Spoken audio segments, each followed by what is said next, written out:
Hello സുഹൃത്തുക്കളെ, നമ്മുടെ മറ്റൊരു വീഡിയോയിലേക്ക് എല്ലാവർക്കും സ്വാഗതം.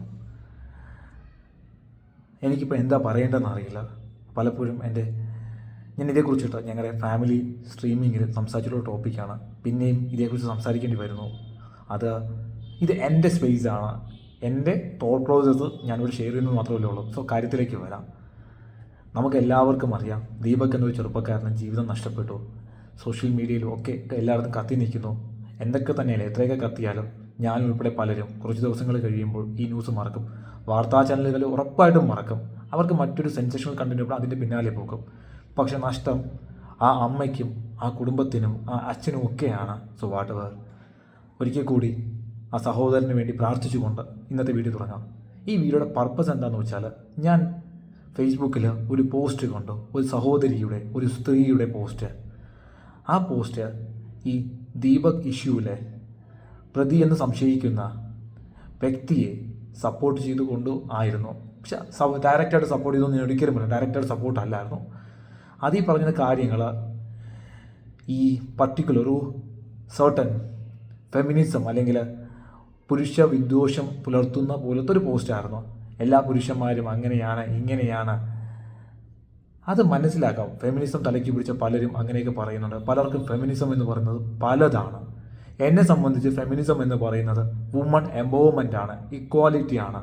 ഒരു സ്ത്രീക്ക് അവൾക്ക് ഇഷ്ടപ്പെട്ട ജോലി ചെയ്യാൻ കഴിയുക, അവൾക്ക് ഇഷ്ടപ്പെട്ട ജീവിതം ചൂസ് ചെയ്യാൻ പറ്റുക, ഒരു പുരുഷന് കിട്ടുന്ന ഫാമിലി ഷെയറിൽ ഈക്വലായിട്ട് കിട്ടുക, അവൾക്ക് റെസ്പെക്റ്റ് കിട്ടുക, ഏത് രാത്രിയിലും തനിയെ സേഫായിട്ട് ഏത് സ്ട്രീറ്റിൽ കൂടി നടക്കാൻ പറ്റുക, ബഹുമാനം കിട്ടുക. പക്ഷെ അതൊക്കെ നമ്മുടെ സമൂഹത്തിൽ ഇപ്പം ഒരുപാട് മാറ്റങ്ങൾ വരുന്നുണ്ടോ. നമ്മുടെ ഈ പറയുന്ന നവോത്ഥാന പ്രസംഗങ്ങൾക്കും ആ ഒരു എഴുത്തുകൾക്കും അപ്പുറം നമ്മുടെ ചുറ്റുമുള്ള സഹോദരിമാർ, അമ്മമാർ വർഷങ്ങൾക്ക് മുന്നേ പ്രൂവ് ചെയ്തു, പക്ഷെ ഇപ്പോഴും പ്രൂവ് ചെയ്യുന്നുണ്ട്. ഇപ്പം വന്നിട്ട് ബോർഡറിൽ പോലും എന്താ പറയുക, കാവൽ നിൽക്കുന്ന കരുത്തുറ്റ ചേച്ചിമാരെ കൂടെ അല്ലെങ്കിൽ അനിയത്തിമാരെ കൂടെ നമ്മളിപ്പം ജീവിക്കുന്നത് അവർ കാണിച്ചു തരുന്നുണ്ട് വുമൺ എംപവർമെൻറ്റ് എന്താണ്. പക്ഷെ ആ പർട്ടിക്കുലർ സോഷ്യൽ മീഡിയ പോസ്റ്റിൽ എന്താണെന്ന് വെച്ചാൽ, പുള്ളിക്കാരത്തി വന്നിട്ട് വളരെ സ്മാർട്ടായിട്ട് ഒരുതരം, എനിക്ക് തോന്നുന്ന ഒരു ഡിവൈഡ് ആൻഡ് റൂളോ അല്ലെങ്കിൽ ഈ സമൂഹത്തെ തമ്മിത്തല്ലിക്കുന്ന രീതിയിൽ ജാതിയെ തള്ളിക്കയറ്റുന്നു. ബ്രാഹ്മണിക്കൽ ഹൈറാർക്കി എന്നൊക്കെ പറഞ്ഞ് എന്തൊക്കെ വളരെ ലംബായിട്ട് എഴുതിയിട്ടുണ്ട് പുള്ളിക്കാരത്തി. നിങ്ങൾ അതിൻ്റെ പോസ്റ്റ് കണ്ടോന്നറിയില്ല. എനിക്ക് ഓക്കെ, ഞാൻ ആ പുള്ളിയുടെ ബാക്ക്ഗ്രൗണ്ട് ഒന്നും പറയുന്നില്ല. ഒരു സ്ത്രീ, ഒരു സഹോദരിയാണ് ചെയ്തിരിക്കുന്നത്. എൻ്റെ പൊന്നു സഹോദരി, സുഹൃത്തെ, എൻ്റെ പെങ്ങന്മാരെ, ദയവ് ചെയ്ത് ഇങ്ങനെയുള്ള സെൻസേഷണൽ ഇഷ്യൂ നടക്കുമ്പോൾ അതിൽ ഇല്ലാത്ത ജാതിയും മതവും പറഞ്ഞു വർഗീയത കുത്തിക്കേറ്റാതിരിക്കുക എൻ്റെ അപേക്ഷയാണ്. രണ്ടാമത്തെ കാര്യം, ഈ വുമൺ എംപവർമെൻ്റ് എന്ന് പറയുന്നത്, അല്ലെങ്കിൽ ഫെമിനിസം എന്ന് പറയുന്നത് എൻ്റെ പുരുഷ സമൂഹത്തെ വെറുക്കുക എന്നതല്ല, അല്ലെങ്കിൽ ഈ പുരുഷന്മാരുടെ ജോലി എന്ന് പറയുന്നത് മൊത്തം സ്ത്രീ സമൂഹത്തെ വെറുക്കുക എന്നതല്ല. പുരുഷനും സ്ത്രീയും ഒരു കോയിൻ്റെ രണ്ട് വശങ്ങളാണ്. ഒരുമിച്ച് പോകേണ്ട അങ്ങനെയല്ലല്ലോ, ഒരുമിച്ച് പോകേണ്ട രണ്ട് പേരാണ്. സോ മ്യൂച്വൽ റെസ്പെക്ട്, സ്നേഹം, ആ ഒരു രീതിയിൽ മുന്നോട്ട് പോകണം. തെറ്റ് പുരുഷൻ ചെയ്താലും സ്ത്രീ ചെയ്താലും തെറ്റ് തന്നെയാണ്. പിന്നെ ദീപകിൻ്റെ ഇഷ്യൂല, അദ്ദേഹം മരണപ്പെട്ടു. അദ്ദേഹത്തിൻ്റെ ആ ഒരു പർട്ടിക്കുലർ സെൻസേഷനായ വീഡിയോ ഞാനും കണ്ടു. അറ്റ്ലീസ്റ്റ് പുള്ളിക്കാരൻ നല്ല എന്തെങ്കിലും തെറ്റായിട്ട് ചെയ്താൽ എനിക്ക് തോന്നിയിട്ടില്ല. അത് എൻ്റെ വ്യക്തിപരമായ അഭിപ്രായം മാത്രമാണ്. അപ്പോൾ ശരിക്കും അവിടെ എന്താ നടന്നത് എന്ന് ഈ എഡിറ്റ് ചെയ്ത വീഡിയോ അല്ലെങ്കിൽ വേറെ എന്തെങ്കിലും ഫേസ് ചെയ്തിട്ടുണ്ടോ? ആ പെൺകുട്ടിക്ക് പുള്ളിക്കാരത്തിയെ കോടതി തെറ്റുകാരി എന്ന് വിധിക്കുന്നത് വരയ്ക്കും ഞാൻ ആ പുള്ളിക്കാരി പെങ്ങളെന്ന് വിളിക്കുന്നു. ആ പെങ്ങൾക്ക് മാത്രമേ, ആ സഹോദരിക്ക് മാത്രമേ അറിയത്തുള്ളൂ.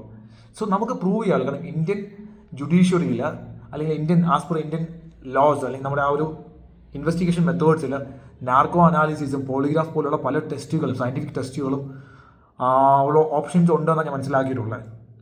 അപ്പോൾ പുള്ളിക്കാരത്തി ഇത്ര കോൺഫിഡൻസോടെ പറഞ്ഞു, ഞാൻ എന്താ പറയുക, വളരെ മോശപ്പെട്ട ഒരു എക്സ്പീരിയൻസ് ഫേസ് ചെയ്തു എന്ന് പറയുന്നെങ്കിൽ അത് പ്രൂവ് ചെയ്യേണ്ട ബാധ്യത പുള്ളിക്കാരത്തിക്ക് ഉണ്ട്. കാരണം ഇവിടെ ഒരാളുടെ ജീവൻ നഷ്ടപ്പെട്ടു, ഒരു കുടുംബത്തിൻ്റെ അത്താണി നഷ്ടപ്പെട്ടു, ഇല്ലേ? അപ്പോൾ ഇത്രയൊക്കെ ഉള്ളു കേസ്. ദയവ് ചെയ്തിട്ട് ഈ സമയത്ത് നമ്മുടെ ബ്രിട്ടീഷുകാർ ചെയ്ത പോലെ ഡിവൈഡ് ആൻഡ് റൂൾ പൊളിറ്റിക്സ് കളിക്കാതിരിക്കുക, വർഗീയത കുത്തിവെക്കാതിരിക്കുക. നമ്മുടെ സമൂഹം, കേരള സമൂഹം എന്ന് പറഞ്ഞാൽ വളരെ പ്രബുദ്ധമാണ്, വളരെ വിവേകവും വിവരവും അറിവും ഉള്ള സമൂഹമാണ്. നമുക്ക് ഈ എന്താ പറയുക, തെറ്റ് ചെയ്യാത്ത ആൾക്കാരെ ക്രൂസിഫൈ ചെയ്യേണ്ട കാര്യമില്ല. തെറ്റ് ചെയ്ത ഒരാളും രക്ഷപ്പെടാനും പാടില്ല. പണ്ട് കുറേ കാര്യങ്ങൾ നടന്നിട്ടുണ്ട്, അത് വിടുക. നമ്മളെപ്പോലെ കുറേ ആൾക്കാർ മുന്നോട്ട് വരിക. നമ്മൾ സമൂഹം ഒരു ആസ് എ സൊസൈറ്റി ചിന്തിക്കുക. തെറ്റ് ചെയ്ത ആൾക്കാരെ ഒറ്റപ്പെടുത്തുക. തെറ്റ് ചെയ്യാതെ ഒരാളെ പോലും കല്ലെറിഞ്ഞ് സോഷ്യൽ മീഡിയ വിചാരണ നടത്താതിരിക്കുക. ഒരിക്കൽ കൂടി ഞാൻ പറയുന്നു, ദയവ് ചെയ്ത് പ്ലീസ് പ്ലീസ് ഇതിനിടയ്ക്ക് വർഗീയത, ഈ അൺനെസസറി ഹെയ്റ്റ് വച്ചിട്ട് വിഷം കുത്തി വയ്ക്കാതിരിക്കുക. എല്ലാവർക്കും നന്ദി. ബായ്.